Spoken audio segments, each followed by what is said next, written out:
حضرت ابو ہریرہ رضی اللہ تعالیٰ عنہ سے مروی ہے کہ رسول اللہ صلی اللہ علیہ وآلہ وسلم نے فرمایا، اللہ تبارک و تعالیٰ فرماتا ہے، جس نے میرے دوست سے دشمنی کی میں نے اس سے اعلان جنگ کر دیا ہے، اور میرا بندہ جتنا میرے عائد کردہ فرض کی ادائیگی کر کے میرے قریب ہوتا ہے کسی اور چیز سے نہیں ہوتا، اور میرا بندہ نوافل کے ذریعے میرے قریب ہوتا رہتا ہے، یہاں تک کہ میں اس سے محبت کرنے لگتا ہوں۔ جب میں اس سے محبت کرتا ہوں تو میں اس کا کان ہو جاتا ہوں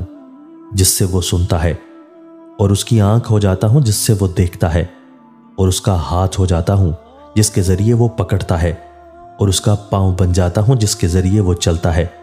اگر وہ مجھ سے سوال کرے تو میں اسے ضرور دیتا ہوں، اگر مجھ سے پناہ مانگے تو میں اسے پناہ دیتا ہوں،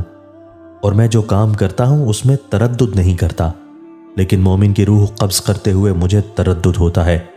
وہ موت کو ناپسند کرتا ہے اور میں اس کی تکلیف کو ناپسند کرتا ہوں۔ حضرت عبداللہ بن عمرو بن عاص رضی اللہ عنہما سے مروی ہے کہ رسول اللہ صلی اللہ علیہ وآلہ وسلم نے فرمایا، ایمان تمہارے پیٹ دل میں اس طرح خراب ہوتا رہتا ہے جس طرح کپڑا بوسیدہ ہو جاتا ہے، اس لیے اللہ سے سوال کرو کہ وہ تمہارے دلوں میں ایمان کی تجدید کرتا رہے۔